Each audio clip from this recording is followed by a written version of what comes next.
ଝଗୁରାଇ ନମସ୍କାର। ନୂଆ ସାର୍ ଆସି ଜଏନ୍ କଲି। ବାଳ ନୂଆ ସାର୍ ପଳେଇଲି।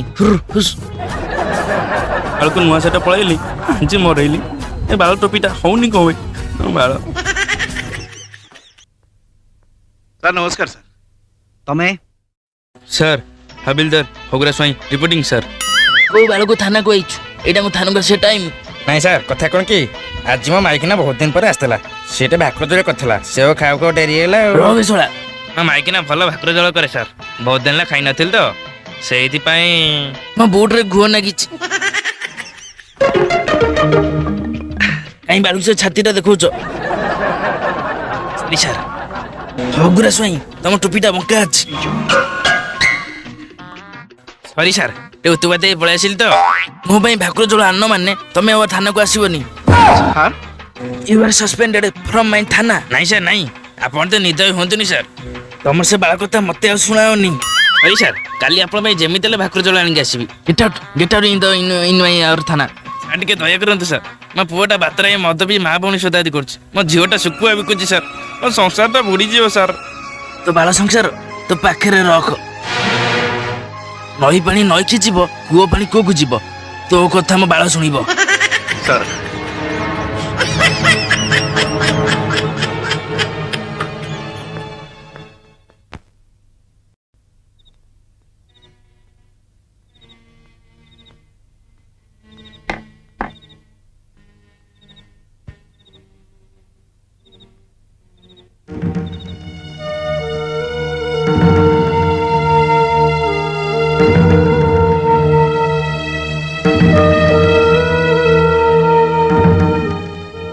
ହେଇଲୋ ମୋ ଘଇତେ ଆସିଲାନି। ଆରେ ତମେ କେତେବେଳେ ଆଇଲ? କଣ ହେଇଛି କଣ? ଏମିତି ଚୁପଚାପ ବସିଛ? ନା ଘଇତାକୁ ଜ୍ୱର ଫର ହେଇଗଲା ନା କଣ? ହଁ ନା କିଛି ନାହିଁ ତ। ତମକୁ ତ କହୁଛି ଠିକ୍ ଟାଇମ୍ରେ ଖାଇବ, ତମେ ଖାଉନ। ଆଇଲ ଆଇଲ ସକାଳ ଭାକୁର ଜଳ ଥୁଆ ହେଇଛି ଟିକେ ଖାଇଦବ। ଆଇଲ। ତୁଳସୀ ମୁଁ ଆଉ ସେ ବାଳ ଜଳ ଖାଇପାରିବିନି। କାଇଁ କଣ ହେଲା କି? ମତେ ସେ ବାଳ ଚାକିରି ସସ୍ପେଣ୍ଡ କରିଦେଲେ। ବୁଝିଲ ତୁଳସୀ, ମୁଁ 25 ବର୍ଷ ହେଲା ଭାକୁର ଜଳ ଖାଇ ଥାନାକୁ ଯାଏ, କିନ୍ତୁ ଆଜି ପର୍ଯ୍ୟନ୍ତ କିଏ ହଗୁରା ସ୍ୱାଇଁଙ୍କୁ ଆଖି ଉଠେଇ ଚାହିଁ ନଥିଲେ। ହେଲେ କି ବେଳ ଅଫିସର ଆଇଲା ମତେ ସସ୍ପେଣ୍ଡ କରିଦେଲା।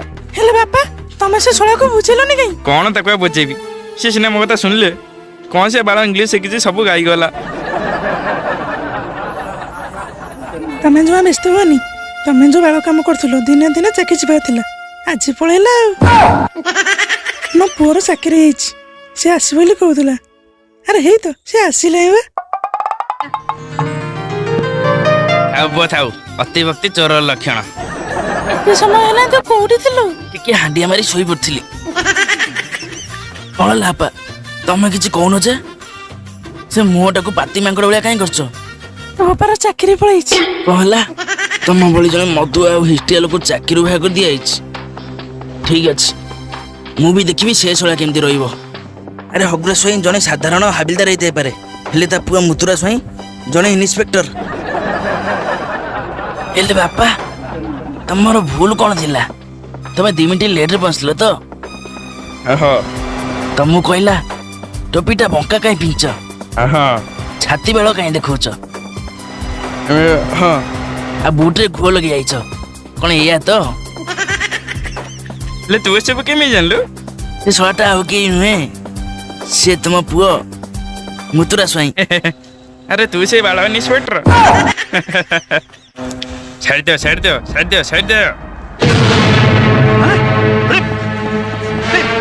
ଆରେ ଉଠୁ ଉଠୁ ମୁତୁରା ସ୍ୱାଇଁ, ମୋ ବାଳ ପୁର କଣ ହେଲା? ଉଠୁ ଉଠୁ।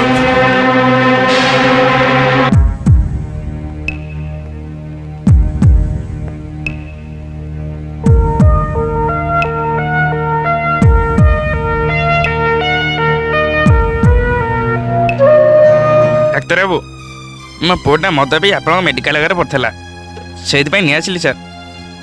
ସାର୍ ଆଉ ଗୋଟେ ବାକି ଥିଲା ଭୁଲି ଯାଆନ୍ତୁ ସାର୍, ମୋ ପୁଅଟାକୁ ବଞ୍ଚେଇ ଦିଅନ୍ତୁ।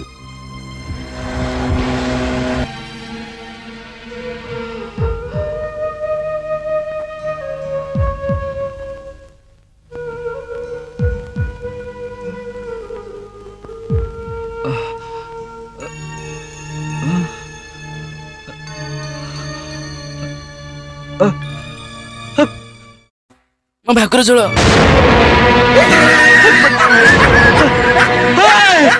କିଏ ଗୁଡୁଛ? ମତେ ଟିକେ ଭାକୁର ଝୋଳ ଦିଅ ବାପା। ବାପା ମତେ ଭାକୁର ଝୋଳ ଦିଅ। ଆରେ ଡାକ୍ତର ବାବୁ, ମୋ ପୁଅ କ'ଣ ଭାକୁର ଝୋଳ ଖାଇବ କହୁଛି? ଆରେ ତମ ପୁଅ ଟିକେ ବାକାରେ ଅଧିକା ମାରି ଦେଇଛି, ତାକୁ ଟିକେ ଭାକୁର ଝୋଳ ଦିଅ। ବାପା ବାପା ମତେ ଭାକୁର ଝୋଳ ଦିଅ। ବାପା ବାପା ମତେ ଭାକୁର ଝୋଳ ଦିଅ। ବାପା ବାପା ଖାଇବୁ ଭାକୁର ଝୋଳ ଖାଇବୁ। ଭାକୁର ଝୋଳ ଖାଇବୁ। ତୋ ନିଶା କମେଇ ଯାକେ ଭାକୁର ଝୋଳ ଖାଇବୁ। ମତେ ଭାକୁର ଝୋଳ ଦିଅ ବାପା, ମତେ ଭାକୁର ଝୋଳ ଦିଅ ରେ।